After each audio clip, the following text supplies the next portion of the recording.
Hey, all right. Billy Carson here, aka Forbidden Knowledge. I'm back, back in action. Just got off of a great podcast with Elizabeth Huckster in Biohack Your Best Life, and we were talking about self-sabotaging. So if you didn't see that, go ahead and log into the prior video to this and check it out. It'll also be airing on Forbidden Knowledge TV with a slight edit, as well as all the other podcast platforms. And so tonight, I'm going to talk about Enlil and his all-seeing eye and what it is. What is the all-seeing eye of Enlil? All right. So again, thank you for everyone for coming back on. Kind of a back-to-back podcast. I wasn't able to do my podcast yesterday because of travel, and I didn't have a pre-recorded one edited to my liking. So I decided to just do a back-to-back podcast tonight. So I'm back on here again to spend some more time with you guys. We're going to talk about the Anunnaki tonight. Okay, a lot of you guys' favorite topic, these ancient beings that came here according to these ancient tablets. And I had an interesting phone call today by a gentleman that runs a YouTube account, a YouTube podcast, reputable podcast. And he was asking me like for a quote on what I thought about these Anunnaki and these pyramids and these ancient temples and so forth. Like, who built them? Did humans build them or did aliens build them? And my answer to him was simply this: according to the ancient text, not according to Billy Carson, according to the ancient Egyptians, according to the Kemetic people, the Dogon tribe, according to the Aboriginals, the indigenous Aboriginals of Australia, according to the indigenous peoples of the Americas, North America and South America. We're talking about people that have been here for a very long time, inhabiting these lands for a very, very long time. People came to this planet according to them and all their records left behind and still in their current traditions. Today, people came here from another planet, other planets, other star systems, and began to teach human beings specific things, one of them being building techniques. And so by having a master architect come down and teaching these building techniques and these advanced technologies, people then learned from them and began to build these structures. It wasn't that aliens said, you know what, I think we want to do all the work and build all this stuff ourselves. They really passed down the information to people, and then people began to build them. And what's interesting is the further you go back in time, the more incredible and sound the structures are. The closer you come to the current era, the more dilapidated and poorly constructed these temples and so forth are. So the more ancient, the better. The newer, the worse. Doesn't make any sense. Why is it in deep antiquity, tens of thousands of years, everything was way better construction-wise than what we have here today? As the generations went on, the knowledge of how to create these super megalithic constructions was lost over time. And so you can see gradually, especially for the people who come to Egypt with me in just a few short weeks, we'll be in Egypt. I'm taking 65 people. You'll see us going live and everything else. I'm going to take them to some super ancient structures, and they're going to take a look at structures made in more current times, and you'll see the difference in the construction technique. You'll see that the wisdom, when you can see the wisdom fading away. And so over time, we lost our knowledge until right now you see our construction. A tornado comes through and everything is gone. A hurricane comes through, everything is gone. Back then, not even earthquakes can tear down these structures.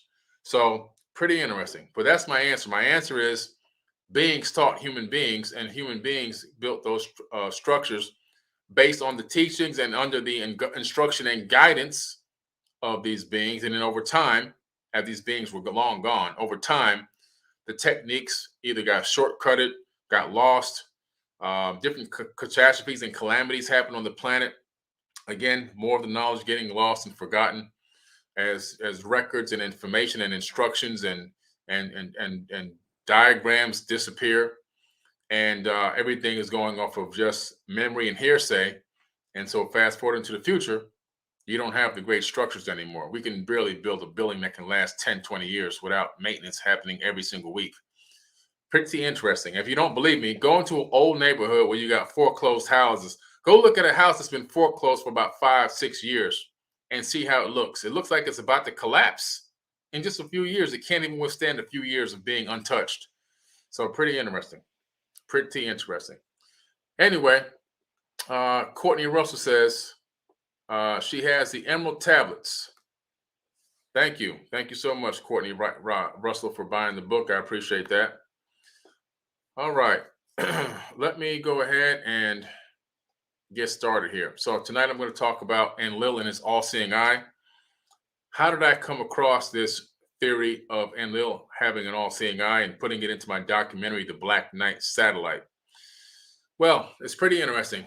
Years ago, I was reading the Sumerian tablets, and I came across several accounts of Enlil talking about human beings and how they were bothersome and how they were making too much noise. And he would know from his point on in Africa, he lived in Africa, he would know where people were on the earth, how many people were in a certain area. He would know population densities. Now, how in the world would this guy know population densities in other regions of the planet thousands, tens of thousands of years ago? He would know their crops. He would know how much crops they had, if the crops were doing good or bad. He would know if the people were acting out, acting crazy, rioting, or being calamitous, as he called it, or noisy. And depending on what people were doing in different areas of the planet, he would create a kill order, believe it or not, a kill order. And he would have people killed off in various different ways. This is all in the tablets. One of the ways he would do it, he would spray their crops to dry them out so that the people would starve to death in certain areas to cull the population, he called it. So think about that. We're talking about chemtrails in ancient times already existed. So what you see in the sky, these chemtrails, nothing new. He did it already. Enlil did it already. Yahweh from the Bible, he did it already. Killing off people through destroying their crops. He would also release plagues on people. Sound familiar? To kill people off. Sound familiar? Yeah. You know, that thing that they want you to get to stop that from you, and all these other things they keep coming up with over the years, that, all these different things that they literally create in the laboratories and release on populations. Yeah, that already happened in ancient times. Nothing new. Nothing new. Okay. And then another way he would do it is he would outright have his guards, his military people, just outright slaughter people, outright just slaughter. Various different ways and various different techniques he would use to cull the population. But his big method was killing the crops, and so they could starve to death, which is a brutal way to die. And the other biggest method was through different types of plagues. He would release different types of plagues, and those plagues were designed to reduce the population. We have people right now on this planet today, super elites, that want to reduce the population. They're still doing that crap to this very day. It hasn't changed. Nothing's changed. It's just a different era.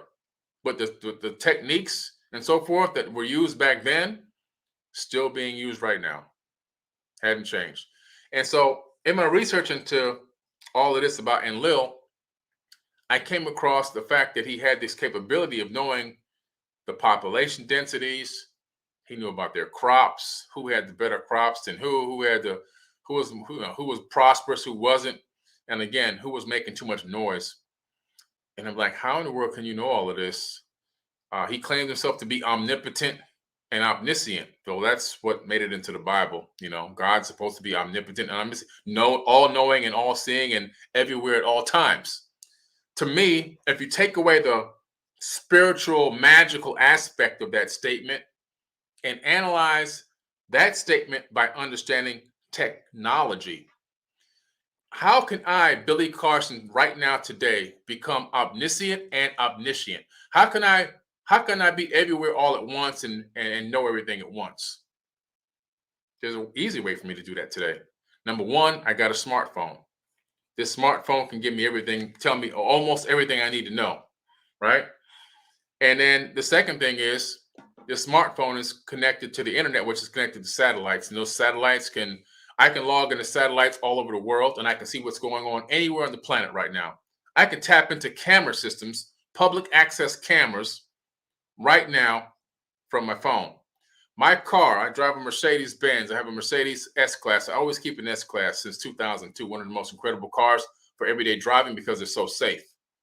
What's interesting about the car, since 2013 through now, you can access the cameras, the street cams, the traffic light cameras. I can actually, there's an app in the car, built into the car, that will let me see, you know what? Let me see what traffic looks like on A1A before I go that way. I can actually physically see the cameras. I can turn them on. I can see live camera action in my car, cars going back and forth on the highway, and see which highways are crowded, which highways aren't crowded from my car.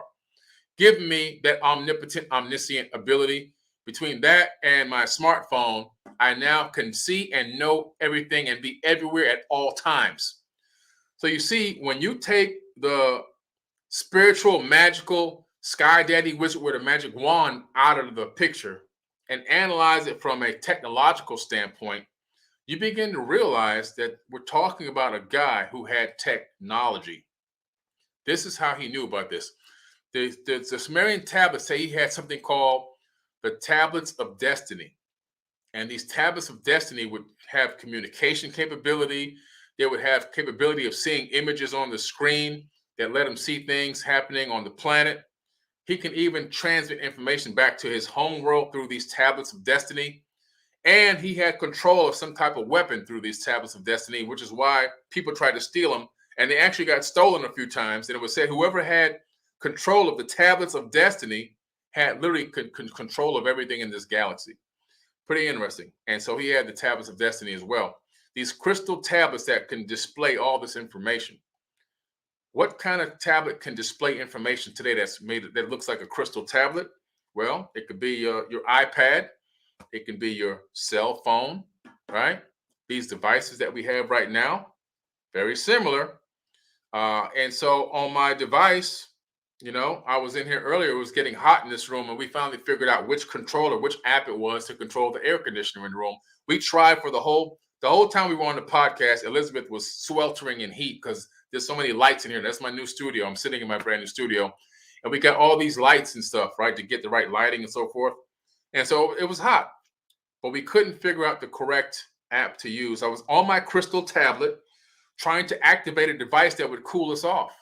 Now, to a less technologically advanced person that would be in this room feeling that heat, and then all of a sudden they see me going to this crystal tablet, and then the room gets cooler, to them it's magic.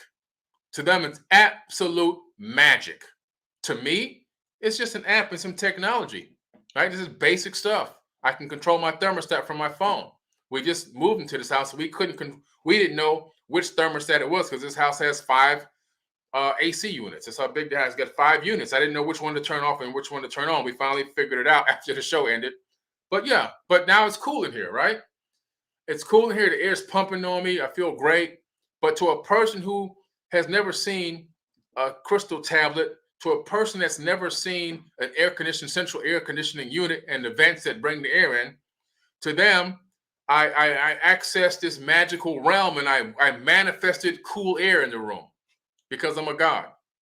And so this is what religion is. Religion is nothing but cargo cults. That's all religion is. I don't care what religion it is. It's a cargo cult. Advanced beings were witnessed doing things that people couldn't understand, and they passed it down from generation to generation. 2-3 generations later, it's nothing but a deity now. And this deity has powers that are going to bless my life. That's what it's all about. So I'm really analyzing this whole thing with Enlil, and I'm realizing, wow, this is pretty amazing. This guy has some type of technology which is extremely similar to an all-seeing eye. So I start researching that. Turns out the Eye of Sauron from the Lord of the Rings, when you start digging deep into it, they got their concept for that from the Sumerian tablets. They got the concept for the all-seeing eye of Sauron from the Sumerian tablets. In the tablets, let me see if I can find it here so I find the exact reference. Pretty interesting stuff. Let's see, where was it? In the Sumerian tablets, Enlil builds a tower into the heavens. Okay, a tower into the heavens, and he puts this device there. It's very similar to what they call the all-seeing eye of Sauron in the Lord of the Rings. And Enlil can oversee everything on Earth and communicate with Nibiru and the way station on Mars. So this device that he put up in the sky so high it went up into the heavens, which is outer space, it has the capability of seeing everything on Earth and communicating with Nibiru and Mars, which had a way station. They used to transport things from Earth to Mars and then wait for Mars's orbit to come to a rendezvous point around the sun with Nibiru, and then ride from Mars to Nibiru on a rendezvous point. So pretty interesting stuff. This is talked about thousands of years ago in ancient tablets, and now here we have it today. We have the capability, if we're willing to open our eyes and realize what's going on. What he's talking about, in my personal opinion, he's got a satellite. That's what I believe. Enlil had access to some type of satellite technology. He's got a device up in the sky that's in the heavens that is linked to his tablet, that when he accesses his tablet, he can see, oh, there's 10,000 people living in this region over here on Earth. And there's another 100,000 people over here. But these people over here are acting up. So I want to kill some of these people. So I want to drive their crops out. Let them starve to death till the numbers drop to about 50,000. And then we'll give them their crops back. You see? This is what's going on. This guy's got technology. All right. This guy has technology. And so I started researching this even deeper. And I said, man, what else can prove that satellites were used in the ancient past? And I started realizing for a lot of things. First and foremost, the Great Pyramid. So the Great Pyramid is built at the center of landmass on Earth. Not the center of Earth. It's built at the center of the landmass. Two different things. You have landmass shaped and formed around the Earth in various different areas, right, where the continents lay. And so in order to figure out where the center point of the mass is located, you need a orbiting satellite, but not any old orbiting satellite. You need a specific type of satellite. I had to ask myself, how would we do this in modern times? How would we do this today? If I was tasked with the job of discovering the center of the mass of land on Earth, what would I need? I would need a satellite, number one. Number two, I would need a satellite in a polar orbit.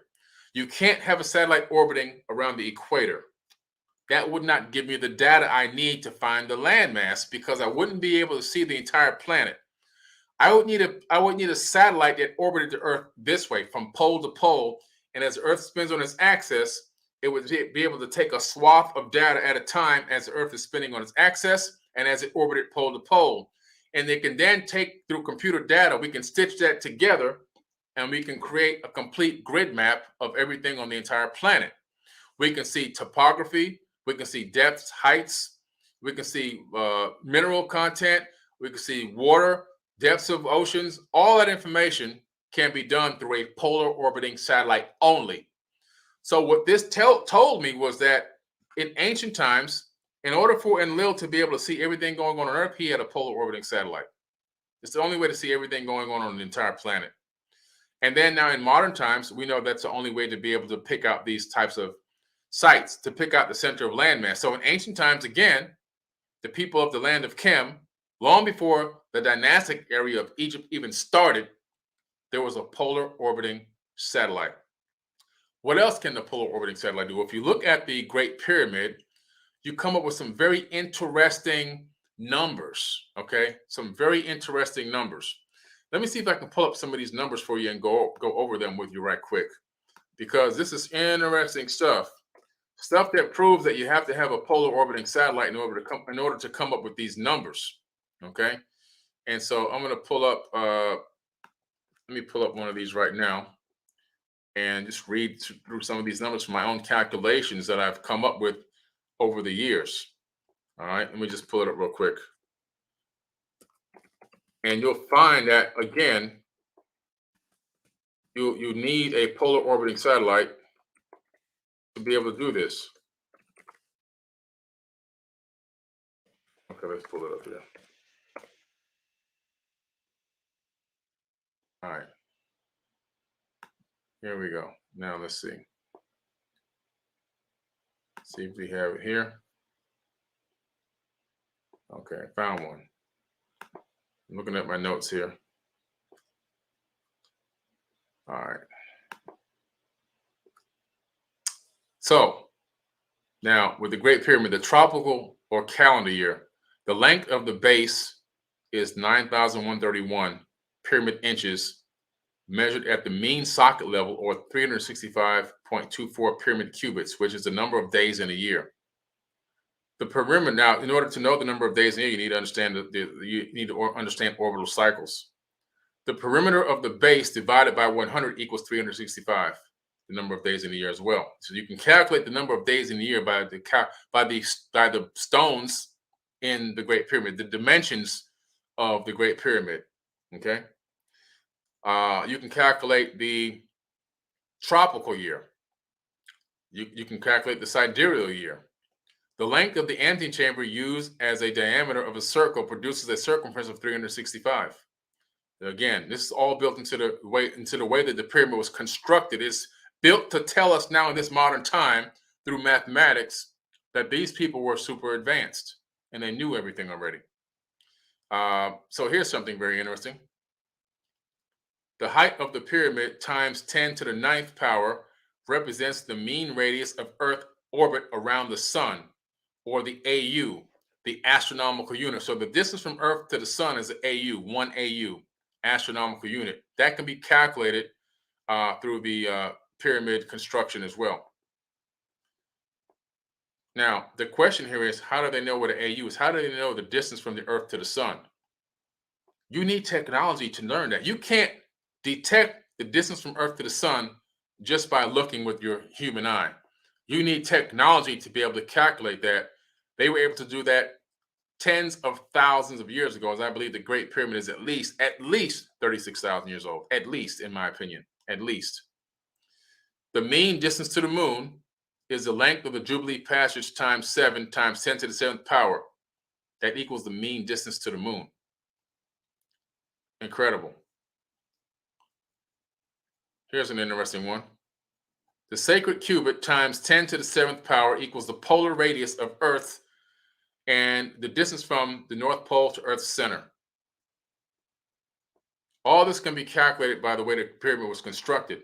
But to know these outcomes and to know these different distances and everything else, you need to have already had a satellite orbiting the planet to make these, to know the knowledge to then create the structure and build it into the structure. You had to have foreknowledge. In other words, you had to already know what you're trying to create, what you're trying to mathematically create in the structure before you even build it, before you even lay it out to be built. All this knowledge already had to be known. This is known information. Okay? Pretty interesting stuff. Let me see what else we got here. Earth's mass. The mass of the pyramid equals the volume times density equals 10,339 823.3 cubic bits. So you can actually calculate the mass of the planet Earth itself, not just the shape, but the mass of all the land in between the diameter of the planet. You can calculate that from the pyramid. The pyramid inch times 10 to the 8th equals the speed of the Earth around the sun. So you can calculate how fast Earth moves around the sun based on the construction of the Great Pyramid. All this takes foreknowledge. You would have already had to be able to observe technologically and calculate the speed of the Earth around the sun before you then decide to go make a structure like a pyramid and build that information into the structure. This is advanced knowledge. This is advanced wisdom that, in my opinion, requires technology. That's my opinion. And so I believe they had this technology. And so Enlil's all-seeing eye, I believe, is the Black Knight satellite, which is why I did the documentary. And so the deeper I dug into this, the more I looked into it, the more I began to realize a lot of structures on Earth that have these astronomical calculations and crazy star alignment from stars that are, 100 light years away, 1,000,000 light years away, and all these crazy, outrageous numbers. I realized it takes technology. And one of the technologies that they had was a satellite orbiting in a polar orbit. Now, what's interesting is We couldn't do a polar orbit until more modern times. We just learned how to put satellites in a polar orbit. We just learned how to do that. The Dogon tribe knew about Sirius B, and they knew about this in ancient times. They knew about this uh, uh, long before we even had the capability of creating observatories. They had a verbal handed down history for thousands of years that the Nomo came from a planet that orbited Sirius B, which is a star that ran out of fuel. They came to Earth and they began. These are Nomo are Anunnaki people. They came to Earth and they taught them the orbital periods of their trinary star system, Sirius. They taught them all the information about the planets in our solar system, the shapes, the sizes, the colors, and the orbital periods. I'm sorry. And so they had all this advanced wisdom they claimed they got from the Nomo. Okay. And they still have that same exact history till this current day. These Nomo taught them about Adinkra codes. And they would then take these Adinkra codes and they would create different patterns on clothing, material, and even in construction. And these Adinkra codes are actually codes that are the mathematical codes that make up space-time, the ether of space-time itself. And that was recently discovered, that the codes that the Dogon have been writing down on different types of clothing and materials and blankets and so forth, and in caves and etching into stone, those are the codes that create the ether of space-time itself. Now, those are the program codes of the matrix. They know the program codes of the actual matrix. And this was proven by Professor James Gates Jr., who discovered that these Adinkra codes are mathematical codes that are called error-correcting codes, and that these error-correcting codes, after analyzing them, are the same exact codes that predict the operation of how the flow of the universe actually functions. In other words, the underlying basis of the functioning of our reality are Adinkra codes that the Dogon tribe holds sacred and knew all about for thousands of years. And they knew about a star that we couldn't see till modern times for thousands of years. And they've passed it down, this verbal handed down history, for many, many generations. So the fact that this information can be passed down, this knowledge and wisdom can be passed down over many generations, is not a secret. It's not a mystery. We know that for a fact, that these kinds of things actually happen. And so this all-seeing eye and the information that it was able to use to calculate, to create things like the Great Pyramid and many other ancient structures all around the planet, to me, it's our time to learn about it. It's our time to wake up to the reality that there was a more sophisticated, advanced civilization here on this planet long before we ever existed, long before Homo sapien existed. And now we're just beginning to realize or rediscover what was already here. And so this all-seeing eye is pretty amazing because it ties into a few other things. So this Black Knight satellite was detected by a signal coming from the Black Knight satellite was detected by Nikola Tesla. Okay, Nikola Tesla in the early 1900s. And he actually made a statement that he thought that these signals, and I remember at that time, there should have been nothing making any kind of noise in space. Nothing should be, no information was being transmitted yet on this planet. He thought that these signals were coming from Mars. See, Tesla was working on radio communications back then. And he started picking up a frequency, a signal coming from something. He thought it could have been an alien civilization living on Mars. Actually, it was the Black Knight satellite giving out the signal. The frequencies that he recorded are the same exact frequencies recorded in the 1950s by two ham radio operators, which made mainstream news. They had detected this signal. They had begun to decode the signal. It was giving the location of a star system called the Epsilon Bootis, and a constellation. And then in 1960, another astronomer who was a writer for Time magazine, Duncan Lunan, he actually then decoded the signal as well. He wrote about it, and it made Time magazine in 1960. Interesting. So I'm saying, man, this is pretty interesting stuff. This is like multiple sources getting the same signal, and the translation of this signal coming up virtually almost the same. They were talking about the Epsilon Boötis constellation, but where it was in the sky potentially between 11 and 13,000 years ago, based on precession of the equinoxes. So this thing could be super ancient. This device that's up there orbiting our planet in a polar orbit, which shouldn't even be able to happen for thousands of years, could be about 11 to 13,000 years old. So I said, this is pretty interesting. So this device that's up there could be the all-seeing eye of Enlil. I said, let me look a little bit deeper. What does Enlil have to do with Epsilon? So I start digging and digging and digging, and I find out that Epsilon is actually owned, according to the Sumerian tablets, Epsilon is owned by Enlil. Yeah, he owns it. It's his constellation. The star Bootis is his star, meaning he probably comes from that sector of the galaxy. He probably came from a planet that orbits that star. Enlil, Mesopotamian god of the atmosphere, and a member of the triad of gods, the original, this triad. There was three of them. It was Enlil, Enki, and Anu. That's the Trinity. That's where the Trinity actually originally came from. Let us make man in our image. That was said by Enki, his brother. That wasn't said by God. That wasn't said by the creator of the universe that you think said it. It was said by Ea Enki, the person that the earth is named after. Ea is his first name, Ea.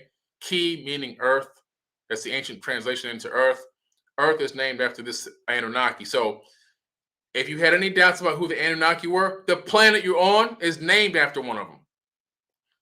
And Enki is the one who said, let us make man in our image. That made it into the biblical text that came from the Anunnaki, Enlil's brother. Enlil meant Lord, wind. Both the hurricane and the gentle winds of the spring were thought of as the breath issuing from his mouth and eventually his word or command. He was sometimes called Lord of the air. He was also called Satan, the Lord of Eden. Sound familiar, guys? Sound familiar? In the Bible, he's known as Yahweh. Sound familiar? Sound familiar? His son is named Marduk, who's also in the Bible. Look it up. Marduk. Who's Marduk? His other name is Amun-Ra. And he's the one who said, when you say amen, anytime you give thanks, you say amen. You give thanks to me.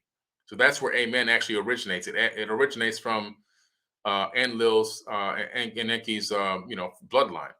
And you're saying thank you to these Anunnaki every time you say amen. That's a whole nother podcast though. But anyway, pretty interesting. So I was looking into this and I found that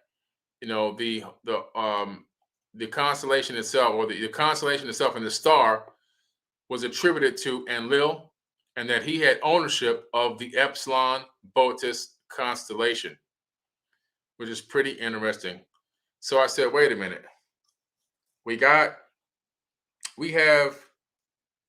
a being who has the capability of seeing everything happening on the planet at once. Okay. He knows population densities. He knows who's doing what and who's acting crazy and who's not acting crazy. He has the capability of reaching them. If he sends somebody to take care of somebody on the other side of the planet, they can get there. How in the world are they traveling there to take care of these people that quick? Like, how do you go from point A to point B, which could be literally thousands of miles away, to wipe some people out because under his orders? Technology. And then you begin to look at these ancient structures and see the alignments that they have. Foreknowledge, advanced knowledge of orbital cycles and understanding the alignments and all this. Astronomical alignments takes foreknowledge to be able to build that into structures, which means you need technology long before you ever got a chance to build the structure. You can't put the chicken before the egg. And then you look at the Great Pyramid, which has all this advanced wisdom and astronomical knowledge basically built directly into the structure itself to say, hey, guys, we were super advanced. You guys are nothing. You just got here. You're the new kids on the block. We know everything already. We knew everything long before you even knew anything. Even the metric system is built into the Great Pyramid. We didn't discover metrics until, the 1960s or something like that. So you begin to analyze, and you're like, damn, okay, so they have all this. So this guy's got a satellite. And then all of a sudden you say, okay, This guy owns Epsilon. This satellite that's orbiting our planet has been giving off a signal saying it's linked to Epsilon in some way. You begin to research Epsilon and find out that the Sumerians attribute ownership of Epsilon and the star Boötis to Enlil. He owns it. And so you got to put two and two together. You got to say Enlil's all-seeing eye is a satellite that orbits Earth and still orbiting till this very day. It's in my documentary, The Black Knight. I'm going to show you the picture of it shortly here. And it's giving a signal. It's recording information from our planet and transmitting it in real time to Epsilon. So even though the Anunnaki beings, most of them are gone, except for some of the bloodlines that are here, there's something watching us. They are still watching us right now. The watchers, they're still here. They're watching through technology. How can they communicate to a star that's multiple light years away? Well, it's very simple. Quantum entanglement. If they have the capability of doing what they did that long ago, trust me, they have to have quantum entanglement. And what they're doing is simply this. You've got a satellite in a polar orbit scanning the planet, collecting all the data. And then you have a decoder inside the satellite that decodes and breaks down the data into zeros and ones. And then through quantum entanglement, it does something with what they call in physics a spin rate up, spin rate down on the atom. If you make the atom spin up, that's a 0. You make the atom spin down, that's a 1. So through up and downs, you can create zeros and ones, which is binary code. That binary code is transmitted instantaneously, bypassing the speed of light, to a quantum entangled communication device in Epsilon, which then decodes it instantaneously, and they know exactly what's going on here on Earth at all times, at every corner of the planet, 24/7. That's what Enlil's all-seeing eye is all about, okay? It's super advanced technology. In my personal opinion, it's an actual satellite. We now call it the Black Knight. And this is exactly what they're doing. They're watching us with this device, and they're using quantum entanglement technology to transmit in real time everything going on Earth. This is why they haven't tried to destroy this thing yet. This is why they won't even touch it. The STS-88 mission flew by it in 1988, took high quality images of it, put it up on the official website. It's up there. Anybody can go download the images of this thing. Anybody. It's public knowledge. They said, you know what, that we think this is space junk. At first, they thought it was Russia, and then they realized, wait a minute. They can't launch 15 tons into space. They estimate this thing with 15 tons. We can't launch 15 tons into space. Whose is this? They realized quickly it was neither one of ours. And why leave it alone? You don't know what type of self-defense mechanism is already programmed into this thing. You don't know if it's going to call the cavalry to come down and say, hey, let's deal with these people. You don't know what it's going to do. The best thing to do is don't touch it, don't mess with it, leave it alone, and act like it doesn't exist. And of course, they've probably been trying to communicate with it, because in my documentary, we found an NSA document that shows that they've been communicating with this thing, and they've also decoded it. And guess what the NSA document says? It says Epsilon Boötis. Check it out. It's in my documentary, The Black Knight Satellite. I'm going to take a quick break and play you guys a quick clip from The Black Knight. And it's only like 50 seconds, I believe. And then I'm going to be right back on here. Check this out. We're all going against the wind. The wind's 120 knots in the west. Look at that thing, dude. You know, you're dealing.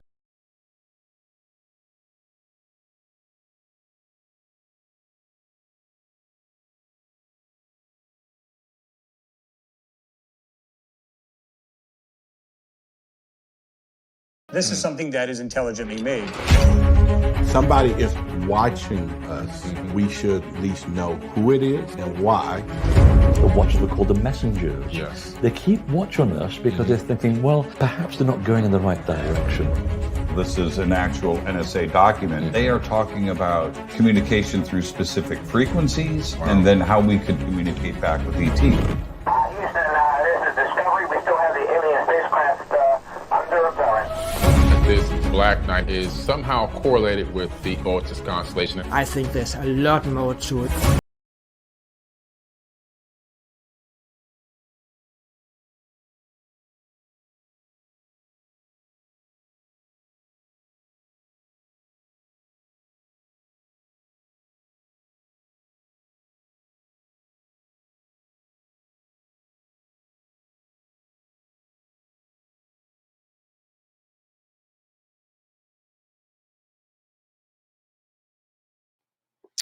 Guys, that's the Black Knight Satellite documentary. I'm not sure if you haven't seen it yet. It's available on Forbidden Knowledge TV, okay, exclusively. And I'm going to give you the link to it again right here. It's really simple. It's only a 3-letter website, 4bk.tv. Just drop the link in the chat. You can go there. There's over 6,000 shows. You can actually sign up for a free trial, and you can watch the Black Knight Satellite documentary for free on the free trial. If you like it, stay on board with us. We got a lot of great shows and new shows and documentaries and movies coming out every single week. Stuff you'll never see on YouTube or any other social media account. Full shows, okay? Full shows. So check it out. If you've seen the Black Knight Satellite documentary and you liked it, say something in the comments. Drop a fireball or something in the comments, or a heart or something if you saw it already. It's like our #1 streamed show right now on Forbidden Knowledge TV. And it's absolutely amazing. I put a lot of work into this. It was 3 years. It took me 3 years to get this thing done. And we finally got it done and put it out. And it's amazing. It's doing phenomenal. I submitted it to some to some of the places where they can review it to see if it's worthy of any awards. So I'm just waiting to see what happens now. We'll see if they deem it worthy of any awards as an independent film. So we'll see what happens there. But I put a lot of effort and energy into the Black Knight Satellite. Thank you for everyone who has seen it. Put a lot of work into this thing and a lot of money to produce it. To get all these people. I got quantum physicists. I got theoretical physicists. I got scientists, astrophysicists, spiritual people. I got people in the UFO field. I got people into the ancient civilizations area who were experts in ancient civilizations. I wanted perspectives from every single person on this thing as I began to realize, that this Black Knight Satellite is Enlil's all-seeing eye.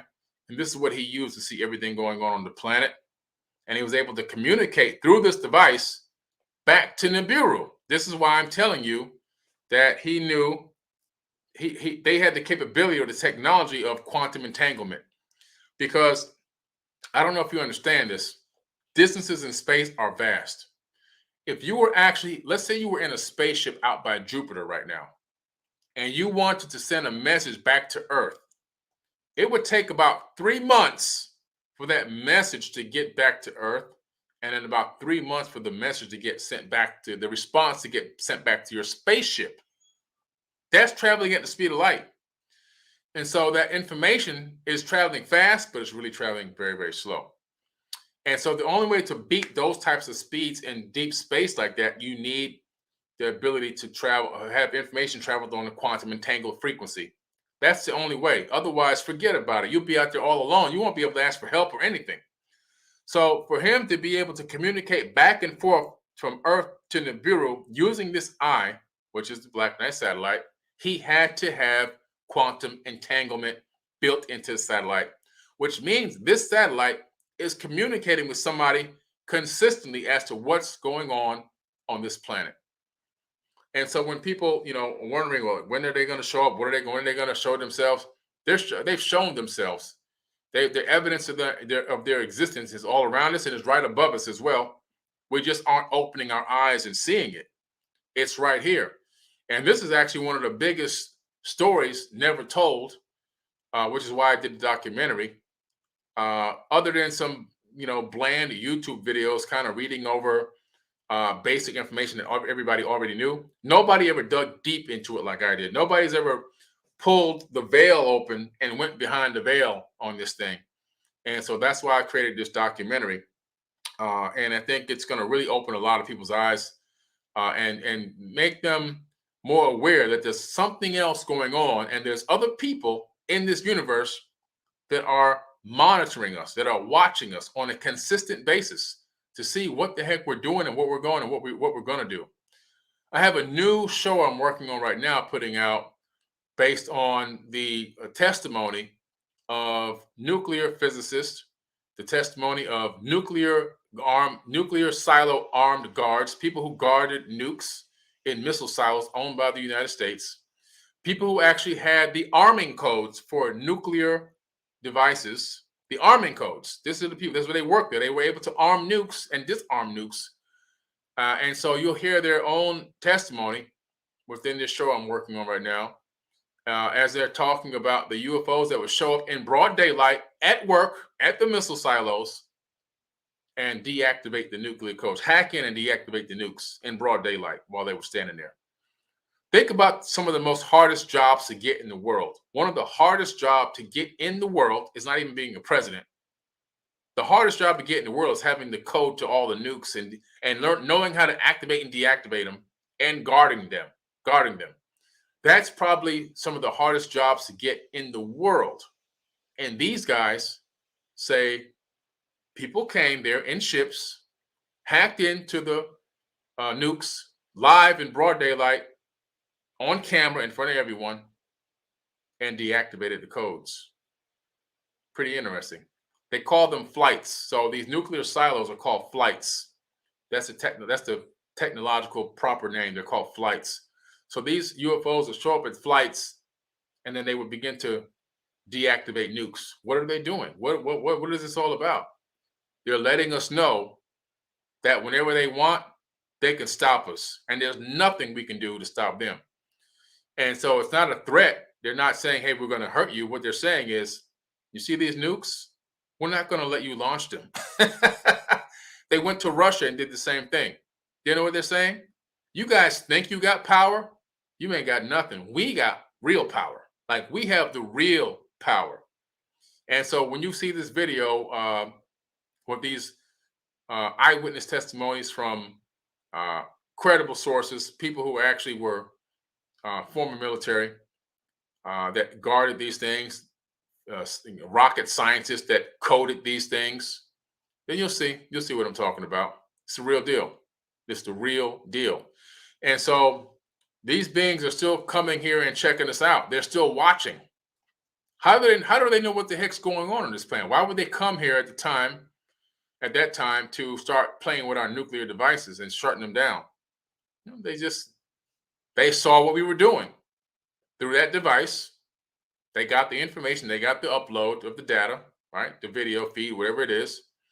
I said, you know what? Let's buzz their nuclear power plants. Let's buzz their nuclear silos right quick, and let's let them know we're still around, guys. And whatever we want, we'll do whatever we want. And guess what? You will not be able to destroy this planet, even if you try, because we'll shut down all the nukes. You won't be able to make this planet a wasteland. We won't allow it. They won't allow us to have a nuclear battle. They won't allow it. It won't happen.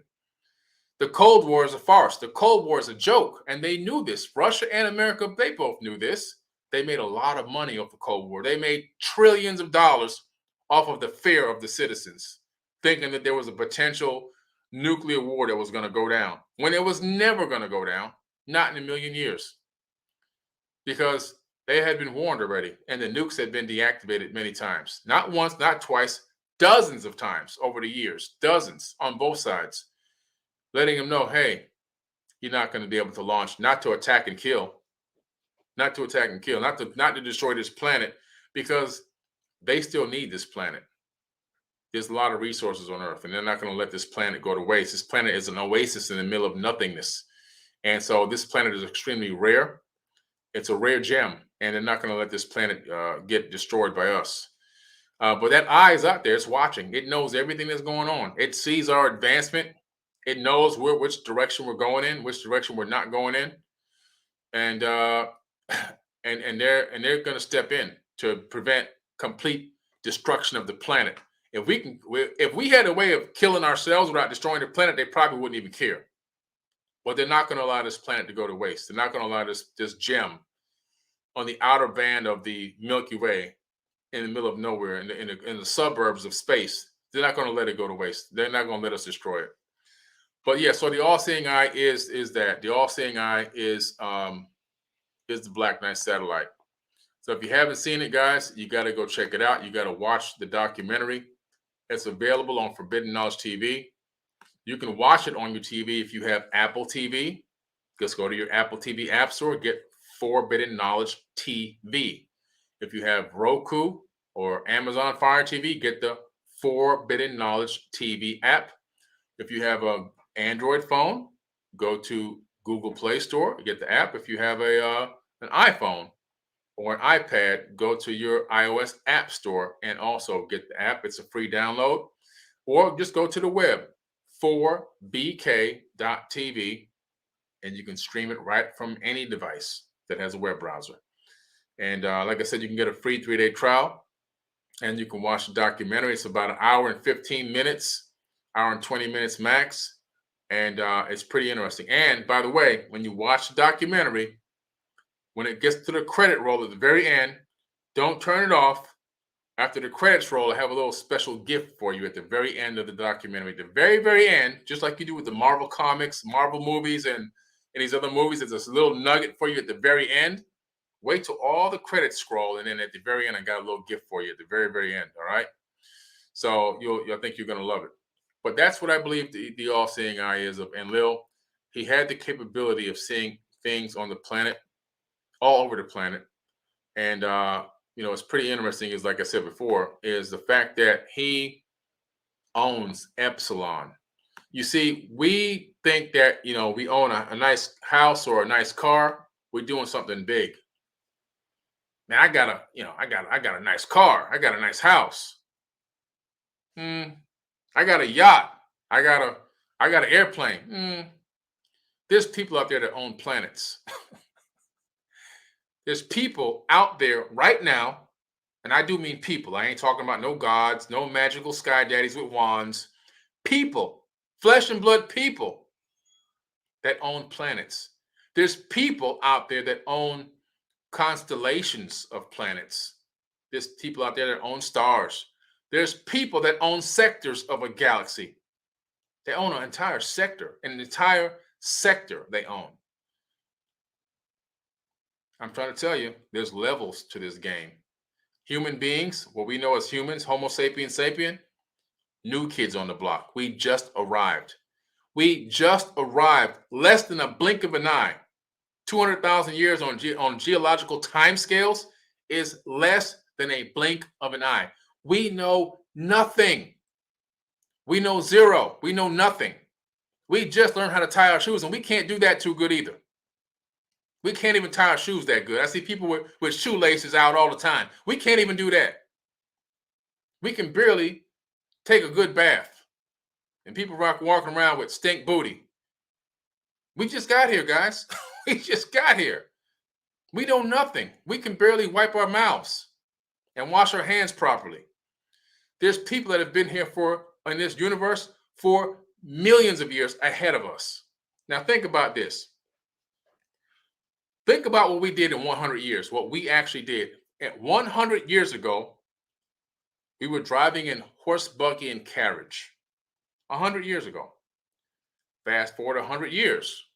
We have satellites. We have now thousands of satellites. We have rovers on Mars. We have the Voyager that has now gone into intergalactic space. It's left the Oort cloud from the outer solar system, gone intergalactic. We have a satellite probe that's gone into open space in between galaxies right now, right? We have done so much in 100 years, and that's with being held back technologically from the powers that be. That's with them holding us, restricting us. We could have been way more advanced even than that. Between religion and the elites, we should already be traveling like to go see the rings of Saturn on vacation right now. But that's a whole nother podcast, all right?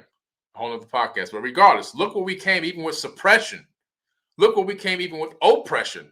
We came this far in 100 years. Now, magnify that by 1 million years. Because that's how old the Anunnaki were when they came to this earth. They were 1 million years ahead of us already. They were already 1 million years ahead of us when they landed on the earth 450,000 years ago. And for 450,000 years ago, for 250,000 years, according to the tablets, they did the work themselves and left us alone. They didn't even bother with us. And then 200,000 years ago, they decided they were going to mess with us. And they started genetically tinkering with us, and they created the Homo sapiens sapien, which is who we are right now. They did not make us from scratch, from the dust of the earth and all this other crazy foolishness. But what they did was they genetically modified our cousins that were already here and come up with the version we are today. They got us to do the work for them, the work do the load, bear the load, bear the labor. All the stuff that they were tired themselves of doing, according to their own tablets. They said they were tired of doing the work. They were tired of digging canals and doing hard labor, back-breaking labor. They were sick of it, and they almost went to war against Enki and Enlil for having to do so much work all the time for all those years. And that's when the decision came up for them to let us make man in our image. And so they genetically modified our cousins that were already here on Earth. And how we got here is a whole nother podcast. We were seeded on this planet. Earth is an abandoned seed colony. Earth is an abandoned seed colony. That's a whole nother podcast. But they genetically modified us and created a worker slave to people that would be enslaved but not even know they were slaves, to do the work for these people. And we replaced them as we grew in number and population. Okay? That's the whole thing behind it. But this all-seeing eye, it's still watching. It's watching everything we do. Our good, our bad, our ups, our downs, the whole thing. Our wars and everything else is all being monitored and watched. Why are they watching us? Well, if you left beings on a planet that had the capability of becoming a spacefaring race one day and maybe even finding you, wouldn't you want to know when they got to the point where they can launch? And if they were able to get out into FTL is faster than light travel, and find us or find other places that we inhabit, we would want to know if they're taking weapons with them. Because if they're taking weapons, what kind of weapons? How lethal are they? And can we defeat them? It's always it always comes down to strategy. It always comes down to a strategy and foreknowledge, or intel is what they call it in the military field. Intel. You need intel, good intel. Good intel will keep you on top for a very long time. That's why the United States is on top right now. The United States is on top because of good intel. They have intel, spies, technology, satellite tech that they use, hacking tech, all the stuff they use to stay on top. They know what's going to happen before it's happening in a lot of cases. And when something happens and they don't do anything about it, trust me, guys, they let it happen. If something happens and the United States doesn't do anything about it, that means they actually let it happen. All right, that's the other side of the whole coin. But these beings have that eye up there, and they're still watching, and they know everything we're doing, and they're waiting to see if we're going to advance to a species that's going to become enlightened to travel in space, or are we going to maintain the dark side before we travel in space? Are we going to take weapons with us? And how lethal are those weapons going to be? And based on that, maybe the deciding factor whether they have to stop us or let us go. And I'm hoping that we don't make the decision to take weapons into space, because that would be a bad move for us, because those weapons won't be good enough to do any real damage to anybody that's a million years ahead. The only thing it would do is do damage to ourselves. So hopefully, this is a big hope. That's not the ultimate plan. If we can continue to talk to people, continue to wake people up, continue to get people in positions of power that become awakened, we won't have the issue of what we're going as a species on this planet and off the planet. The last thing we need to do is to be a threat in space. As a young spacefaring race, we won't have the capability of fighting off anything that's out there. And I don't think that they're going to come and threaten us. I only think that if we threaten them, well, then they got to defend themselves. And we don't want to put anybody in that position. So hopefully we wake up. I truly hope that we wake up. Enough people wake up on this planet before we even get to that point. But that's what I wanted to talk to you about tonight about, guys, the all-seeing eye. If you haven't seen the Black Knight satellite, I want you guys to, take a look at it. I see a lot of great comments in the chat. I see a lot of people who actually saw some of the work that I've done, saw the documentary. I appreciate every single one of you guys. Thank you for taking a look at it. I'm going to drop the link in the chat one more time before I get out of here. It's 4bk.tv, and watch the Black Knight satellite. Type it in right now on 4bk.tv. Get the free trial. Watch it. You're not going to regret it. It's going to be an amazing 1 hour and 15 minutes. You're going to love it. When the credits roll, wait till the very end. I have a special little nugget for you at the very end of that documentary. I think you're going to love it. All right. Guys, thanks a lot for coming on tonight. Thanks a lot for spending some time with me and giving me an opportunity to rant on the all-seeing eye of Enlil. I'll be back again very, very soon. We have a lot of new podcasts out right now. What's the Big Secret by Roderick Martin is doing phenomenal. Shout out to Roderick Martin. He's doing a great job. Make sure you watch his new show on Forbidden Knowledge TV. His new show is called What's the Big Secret? It's an actual TV show now. Not just a podcast, it's a real show. You got to check it out on Forbidden Knowledge TV. All right? All right, everyone. I love you guys. Appreciate y'all. And I'll catch y'all later. Peace.